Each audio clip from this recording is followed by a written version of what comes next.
Hello, welcome to my Sunday prompt. Today I was thinking about you guys and how I thought maybe you would like some little bit of journaling today, because I know there's so many things that have been going on in the red pill space. People have been talking crap, talking about we don't do the news no more. And that's what happened last time. And I was like, you know what? We'll do all the news that we can handle, and then I'll go and fill it in later. Because, you know what I mean? It's just gotten to that point already. And I was like, I think we should do something because, yeah, like I said, it's gotten a little bit out of control. People just talking.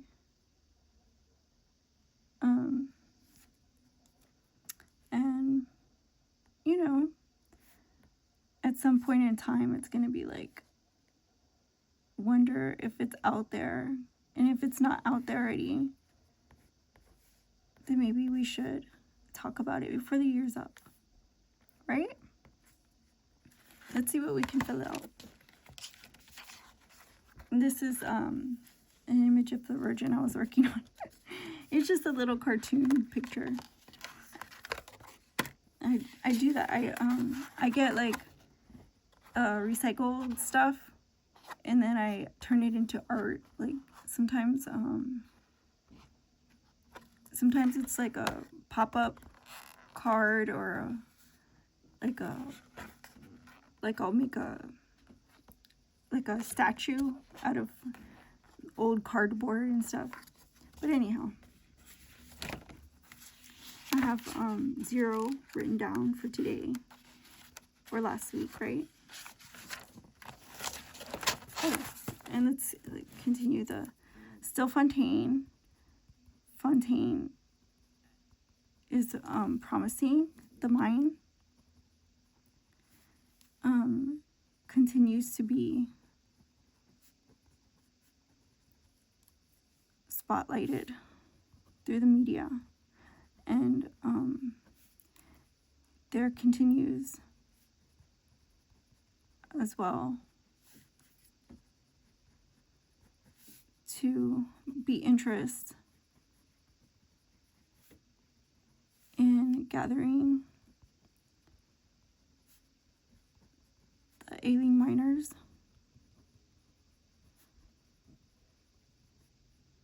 stuck underground. So this is South Africa.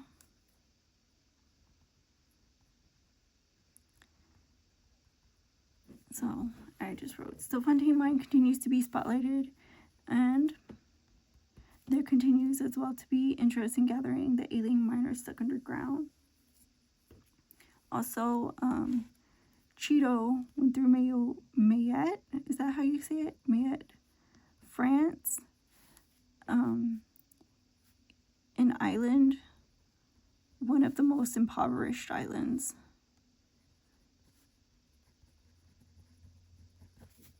Impoverished territories.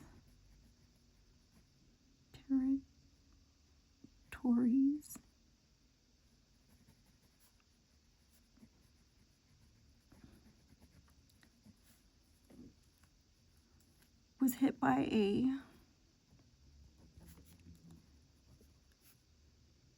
actually this was a category 4 cyclone named Typhoon Cheeto. It also hit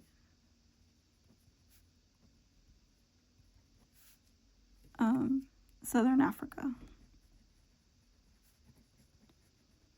at its east coast.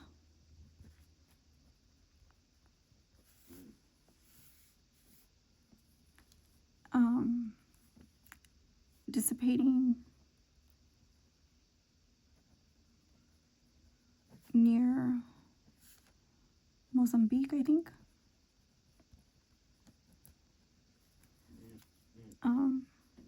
So Cheeto hit, what do you call those, archipelagos? Islands off the coast of Africa.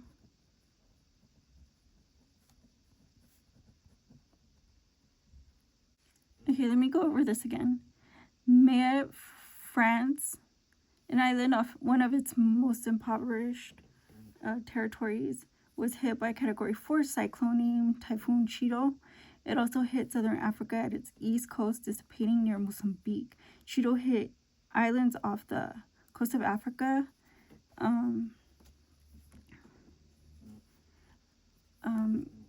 The second week of December. So would that be December 7th?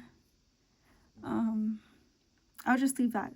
And then, like, I'll be covering, there were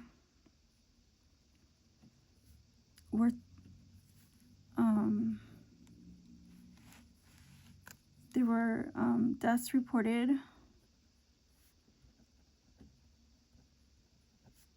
in Mayotte, as the entire island was devastated.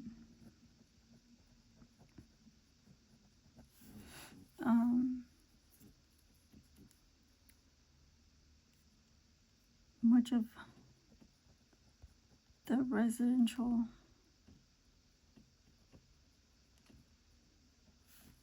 areas were affected by property damage.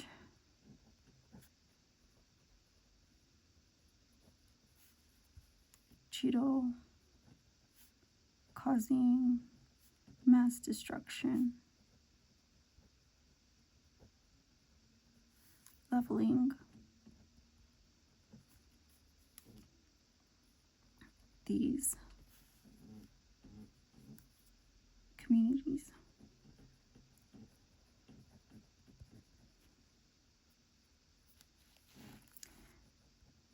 They lack supply, food, water, and in the aftermath,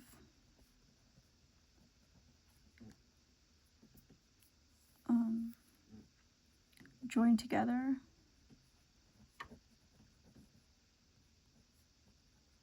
to rebuild. So this island also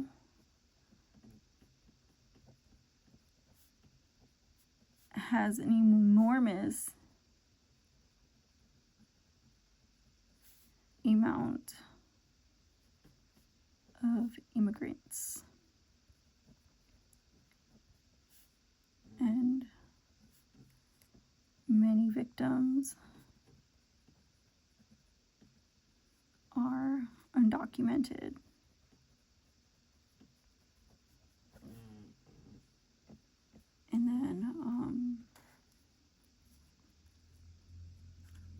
And then we had an earthquakes. There was one in Alaska. It was like a Richter 6 point something. I'll just put 7. And then there was one in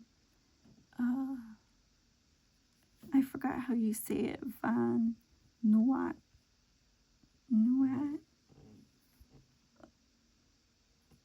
in Pacific, Vanuatu, Pacific Island was hit with Richter scale.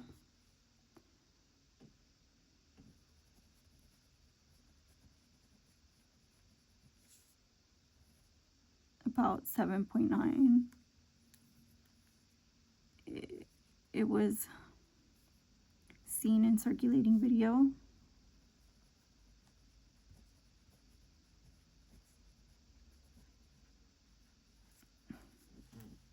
Causing buildings to shake.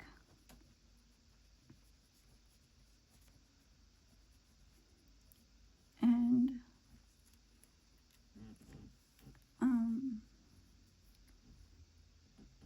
in the aftermath, damage to clean up.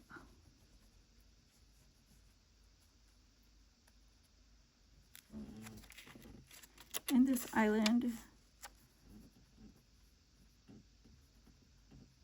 is just east of Australia.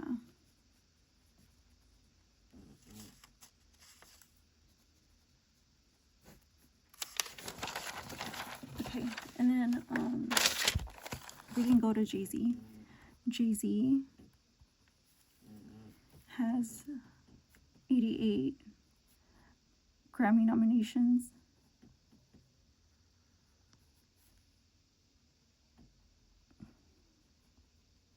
We can say Beyonce has like 0 because she won all hers. And a lot of past allegations in court, including child support and assaults.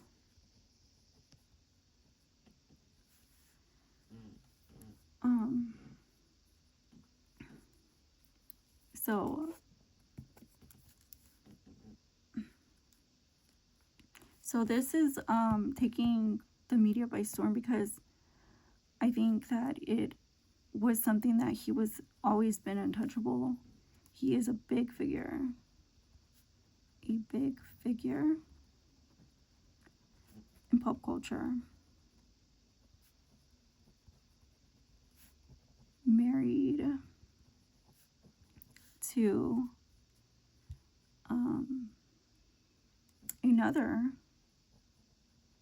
powerful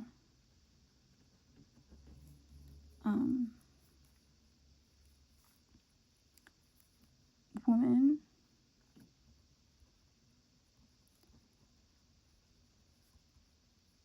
in America. So I think as a power couple,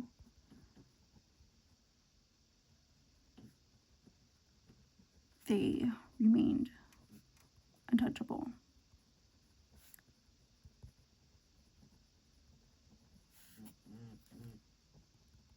Even as he courted Beyonce when she was a teen,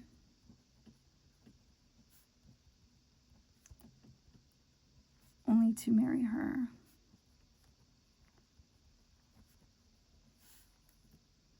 after she became of legal age.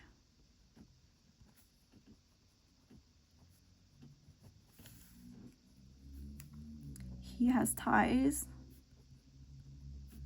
to Jennifer Lopez, I'll put J-Lo, whom has accusations of gun assault herself.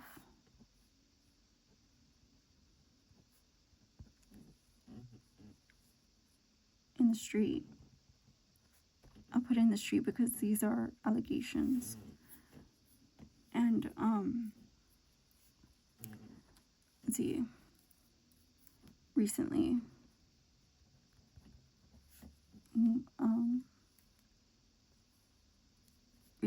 paternity court summoned him once again.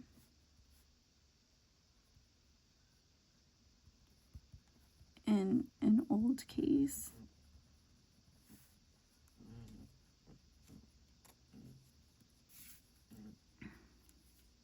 And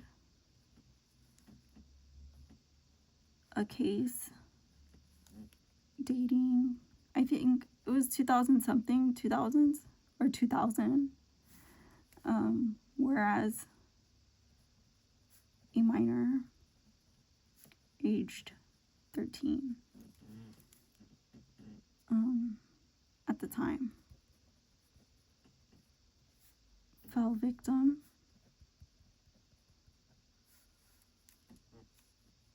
during an event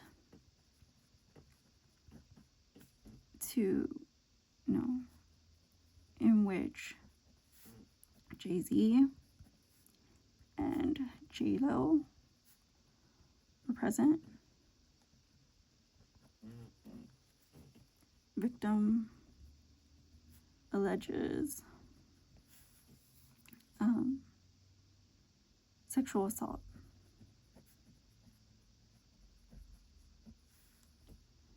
And has been vocal on socials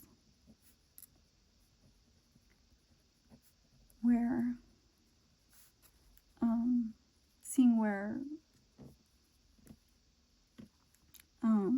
Jay-Z also clapped back. So I'll call him Mr. Clapback, aka Hov. Has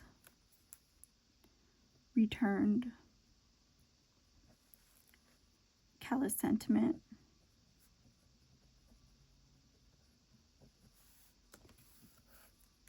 in the form of backlash.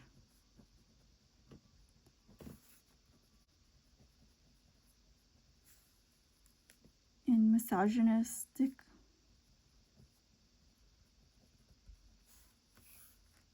attacks against victim, alleged victim. And let's see. So his lawyer held a presser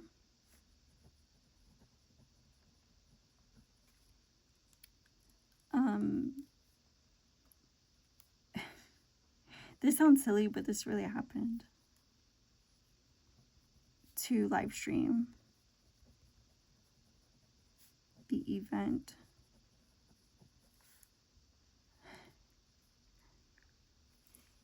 This is crazy, but this really happened.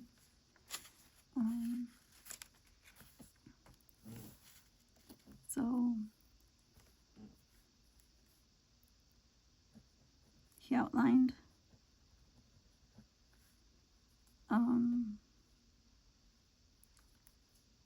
the accusations in a timeline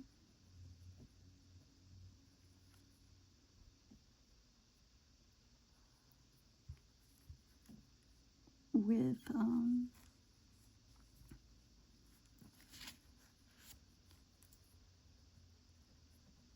visuals on screen,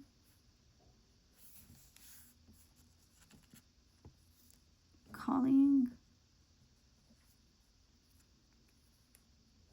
the victim crazy, basically. And I think so far he's been to court like twice, right? So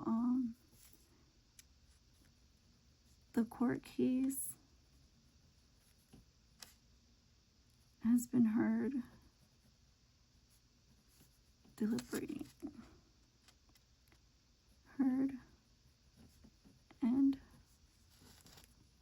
is still deliberating.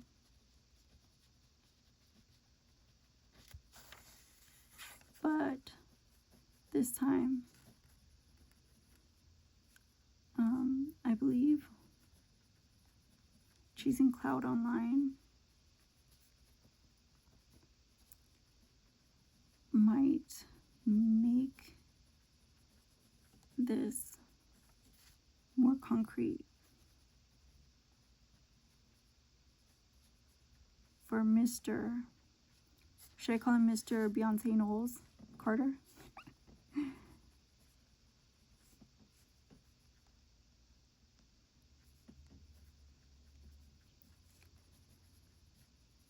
So I think all that crazy, play-by-play, you know,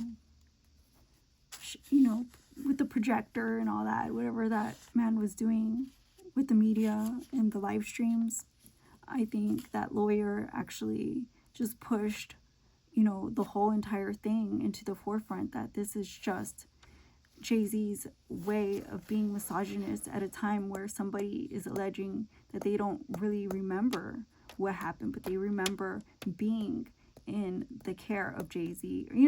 They were there partying, not really taking care of themselves, and Jay-Z and J-Lo had been present.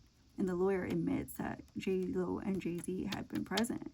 He also admits that, Jay-Z knows what happened by saying, here's a timeline of the events, and here's what Jay-Z alleges happens during this time frame. So Jay-Z obviously knows what happened, then he knows about the incident, didn't report the incident, had it been somebody else, 1, and 2, is either very defensive about what happened because he was, like I said, had firsthand knowledge. And that's what I wanted to say about that one. Now, the drones in Jersey. There has been drones spotted in Jersey. In New Jersey. I'm sorry, I wrote Jersey.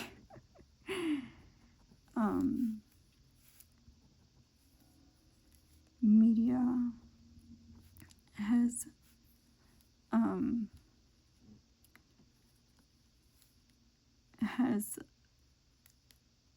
been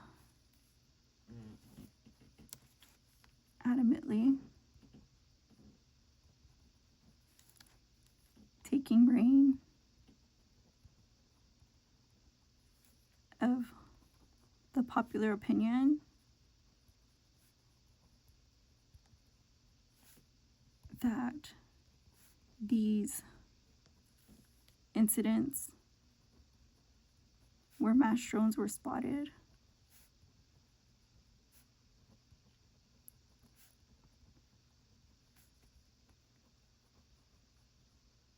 should be investigated.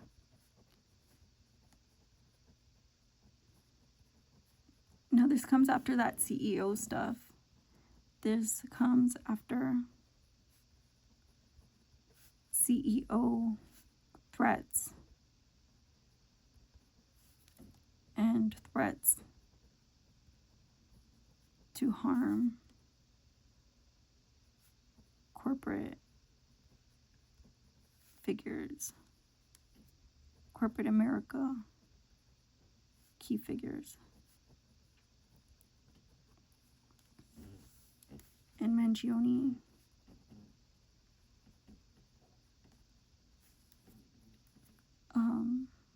arrests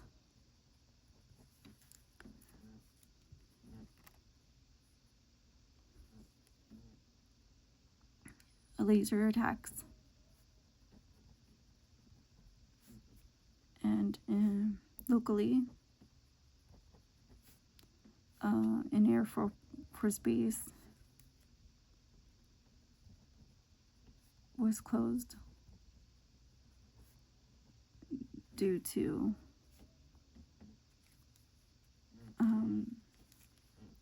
drone incidents that plague our nation currently. So the only word we heard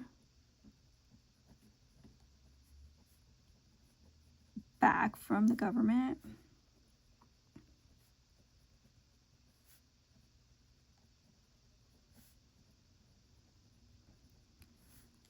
Was, so I wrote current administration, was that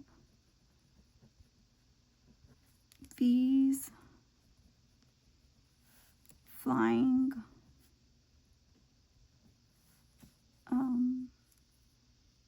I guess objects were not UFOs. I don't know what that had to do with anything, but that's what we heard back.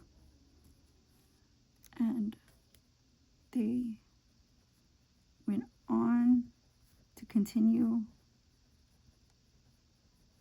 each sighting as drone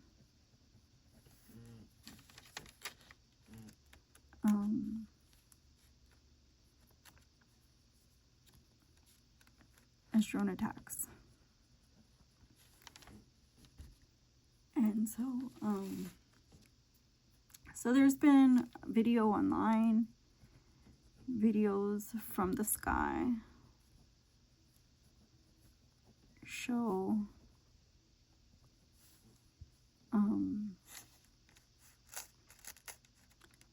New Jersey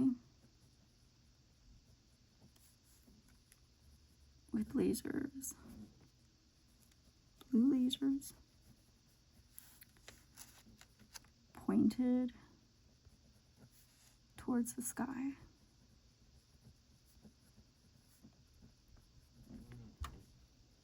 And then, let's see, what else have we been talking about?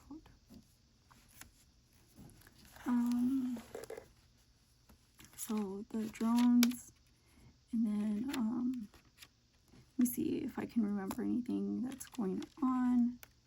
Ooh. Palestine. So Palestine took to court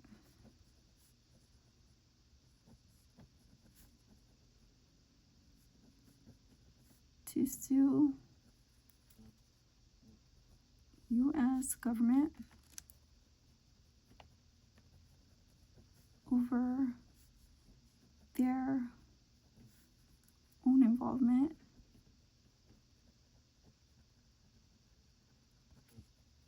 in alleged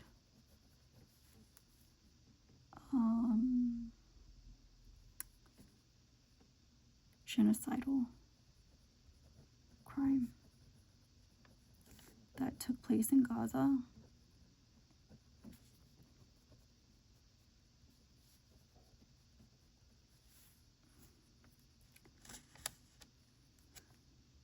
So far,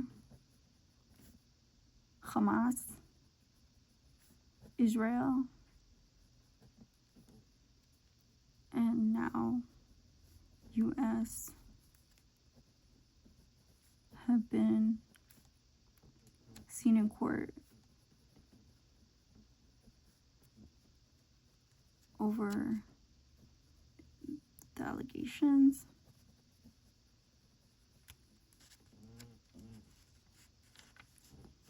of mass casualties in maritime.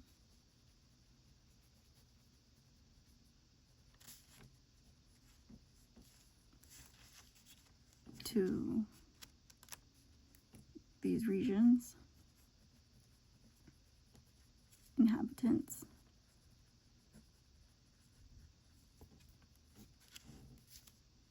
and or displaced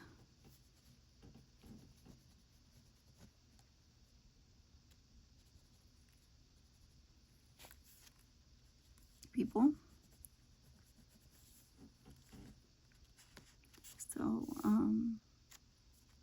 So they took to court to sue the United States now, and it arrived. This court hearing arrived in America, on American soil. It should be heard.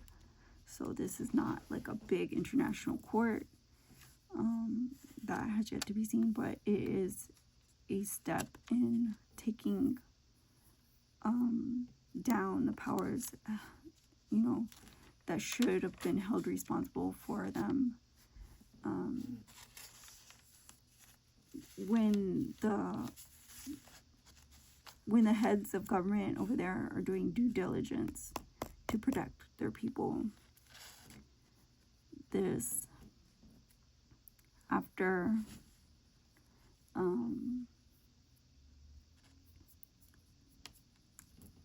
call to cease supplying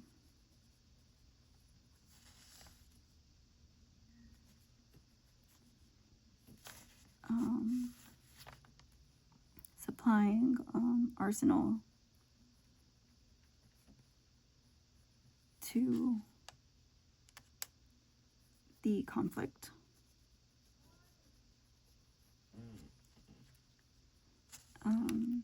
In which case you remember Kamala Harris and Joe Biden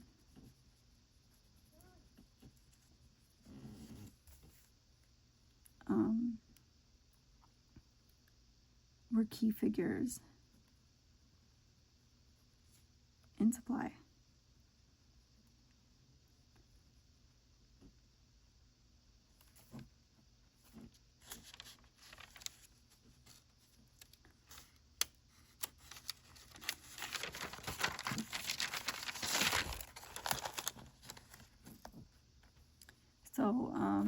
So that happened, and then we also had, if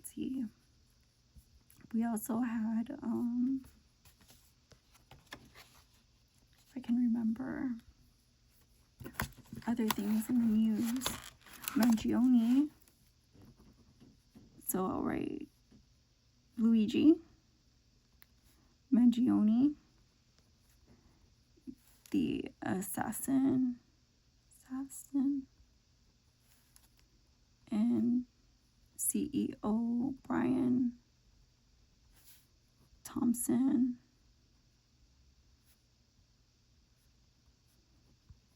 death.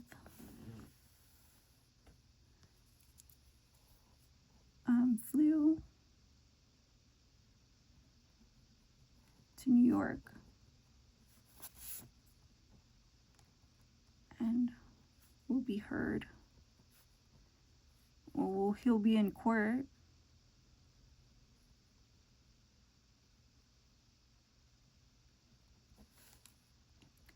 for the hearings.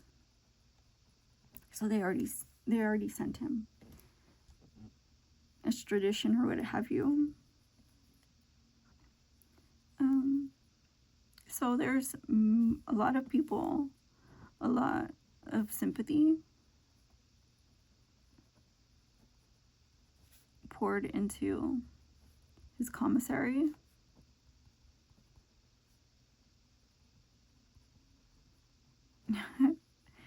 and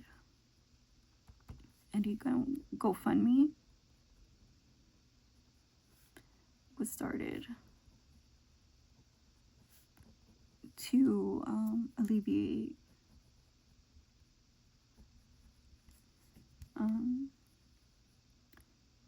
the monetary burden of legal woes. So they are paying his commissary, his sympathizers, and they are also funding him for his legal fees and his lawyer and all that stuff. They have a GoFundMe, and his commissary, like I said, all his supporters have donated because they still feel like he's a hero.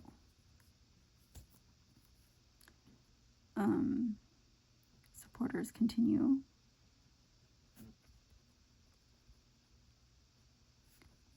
to call him a hero.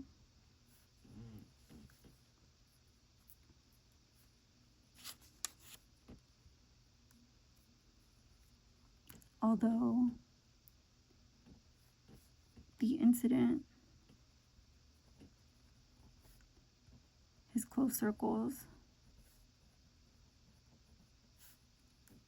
have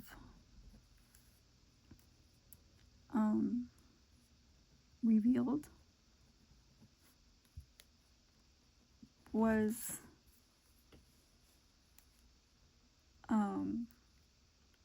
during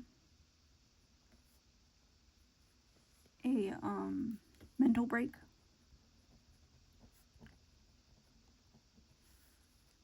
in which feds detail he wrote a manifesto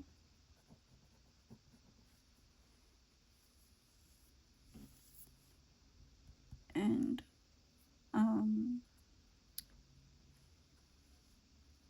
was cut off from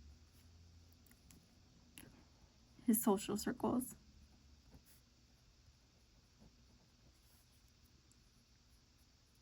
So he was basically going lone wolf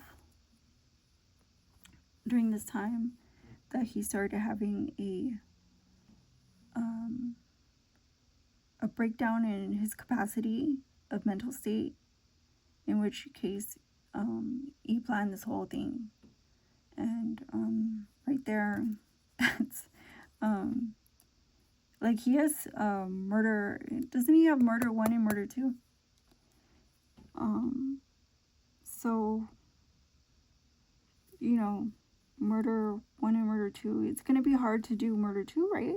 Isn't it? Because like he's got like so much compelling evidence, and the charges, I mean, there's like 3 charges right there, in which case, you know, to do it once and then to do it again, you're gonna have to come up with all kinds of creative, inventive things. So, you know, and the only thing he has going for him is the fact that he gets to buy a couple more honey buns than the next, you know, Sally. And that's the only thing he has to look forward to right now, which I feel like is justice, ain't it? I feel like murder is murder is murder. Why would you, you know, just because this person happened to be easily targeted, doesn't take away the fact that the crime occurred. So it could have been anybody, in fact, because of his mental state. He could have targeted an innocent person because of his willingness to kill.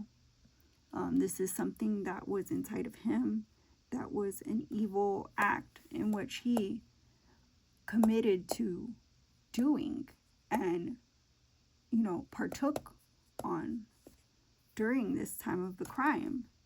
And like I said, it could have been somebody he had a beef with, or it could have been a head figure that just continued to be stagnant on his mind due to all the current situations, you know, in America that kind of point to these truths. You know, it could have been anybody. If he was, you know, reeling over things that were shown on TV, it could have literally been anybody. And that's what people are taking out, you know, like they're saying all these things about what they believe him to be, but in fact they don't know him, and then failing to hold him accountable and failing to use logic in comprehending the act of murder. You know, this was a disgusting, vile event, a crime that took place in the broad, you know, public sector, that, you know, it was like basically just off the sidewalk.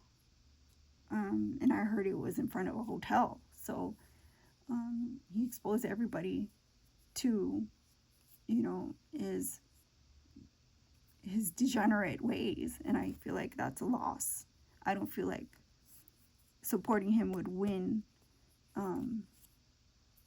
anything, but kind of question these sympathies to which people hold inside of them. It's kind of a wimpy thing, and like they said, like, you could do something about it, but instead you kind of take, with that rhetoric, you kind of roll it into the future as a real thing, and in doing so, I feel like you also have become the problem in America.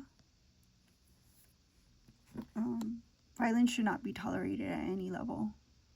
It should not be sanctioned or held sympathy with by the general public. I don't find it cute or funny.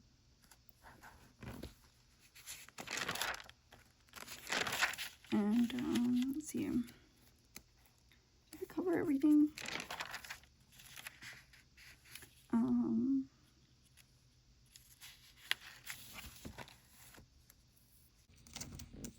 So I'm trying to figure out what I've covered and what I haven't covered, because I know, like, it's been a long time. Did we cover the Alexander brothers? Because we're going to have to cover that next time. The real estate.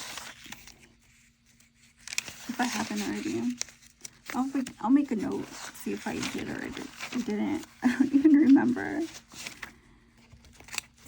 But I don't really have any updates on them.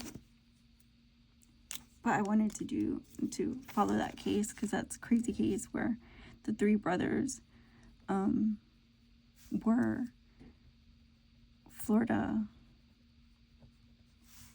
oligarchs and real estate investors.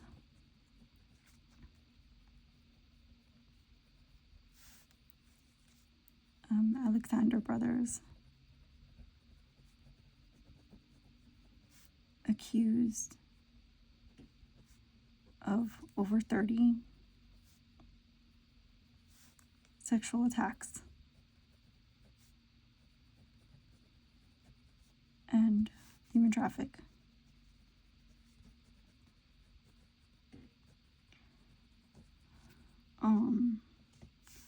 All three were arrested.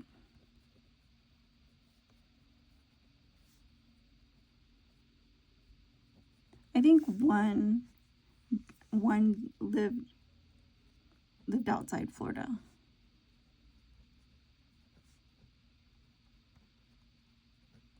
But like the three were like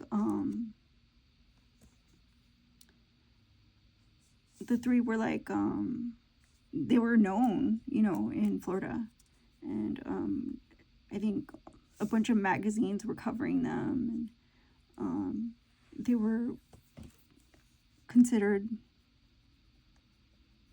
the most successful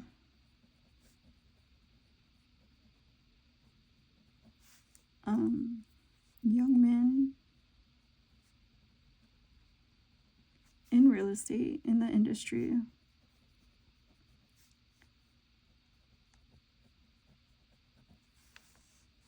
So that's why people took to liking them a lot, as far as mentioning them. And now they're being charged with those sex crimes. And let's see, there was a Madison, Wisconsin, Abundant Life,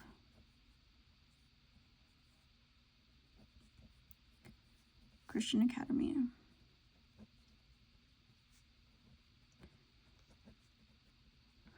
Was attacked by a former alumni. But I mean, it was a 15-year-old, a 15-year-old with gender dysmorphia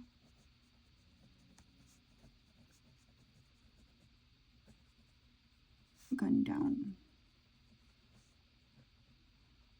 2 victims, teacher and student.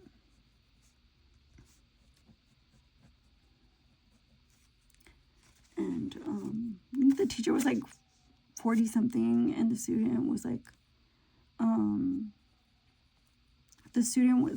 a teenager as well. So this person, I think their parents sent them to this school because they thought it would be like a nicer school for them, particularly, like they wanted more individual attention to them, so they sent them to this school. And eventually they had withdrew them for unknown reasons.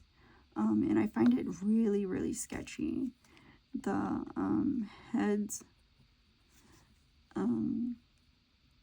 speak out in defensively. Continue to I think they continue to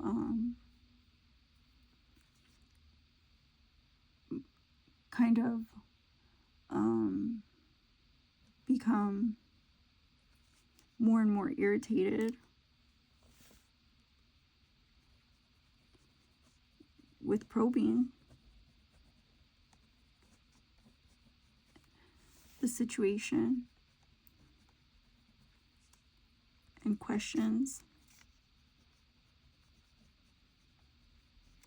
especially during pressers, during live stream pressers.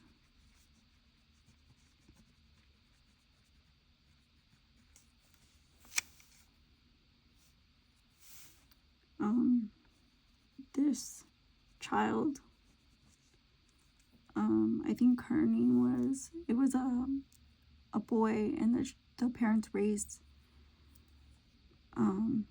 born male, raised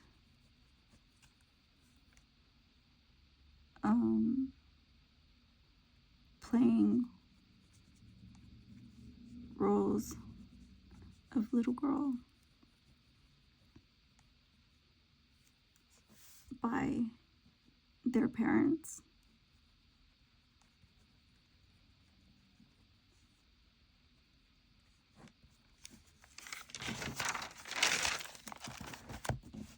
The parents would eventually divorce.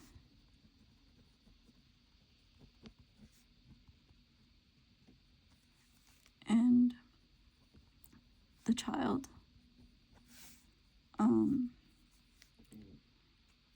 ordered by court to continue therapy through custody battle.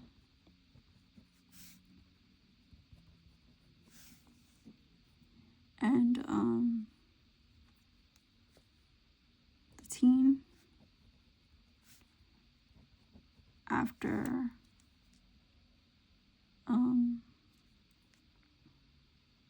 the rampage, took their own life. So she has passed on, and she's no longer with us. Or he, actually, it was a boy. Like I said, the parents raised this child to pretend he was a girl. So they would buy the girl clothes and send him to school, listing him as female. They even changed his name. They didn't ever properly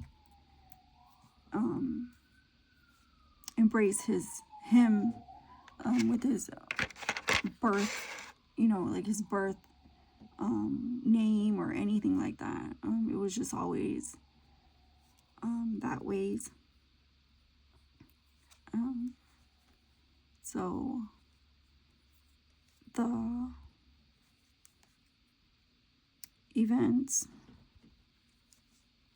surrounding the school shooting and death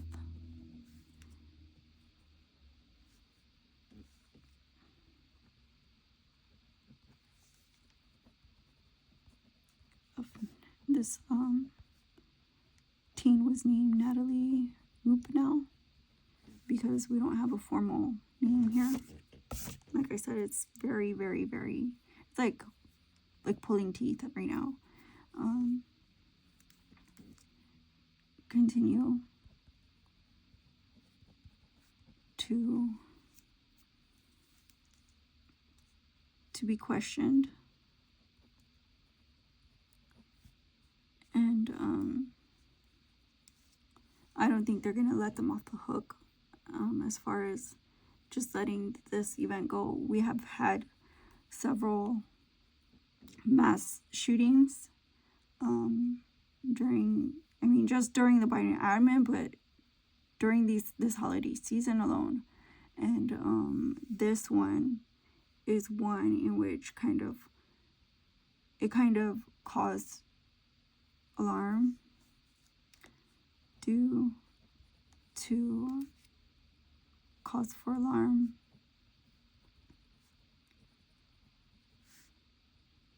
in which a small community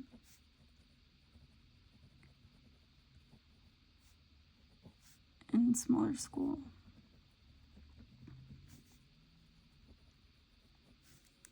private school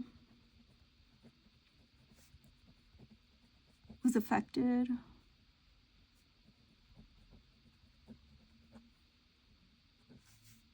by volatile violence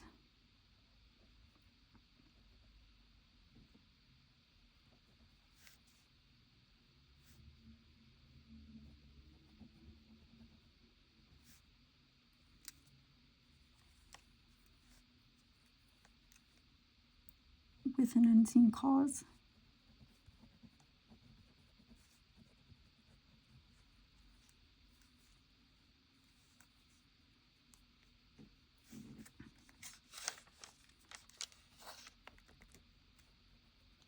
The Nation, Grossetti,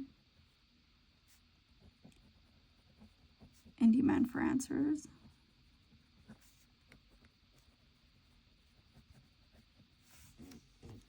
So just because they don't want to talk about it doesn't mean we're not going to talk about it, because we're going to talk about it whether we get the answers or not. And like I said, they've all shown their face and we've heard what we needed to. It's not like if you don't care, we don't care. We care, because this residential area is a part of our great American country, and we don't want any child left behind. Obviously, this is the most horrific situation that this kid could grow up into which case was not seen until their untimely death and their subsequent poor behavior and actions taken, to which they took lives into their hands and ended them.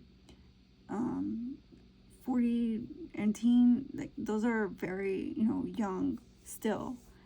I mean, it's a tragedy, yeah, but also because this was a child, justice still needs to be served, and people need to be held accountable. So, I mean, and I see this time and time again where kids are ran through the system and kind of just pushed to the side, brushed off, and that's undermining everything that we stand for as a country. I think one thing that we always say is that the future is our children. The youth are the health of our future, and whatever we do now will benefit the children in the future. And that's one thing that we continue working on. And I think, you know, when you bring them into this life, I think you would want to fight and vet for them. So thank you for watching. I hope you like this video. Don't forget to like, comment, share, and subscribe. And I'll see you on the next one, my son different. Bye-bye.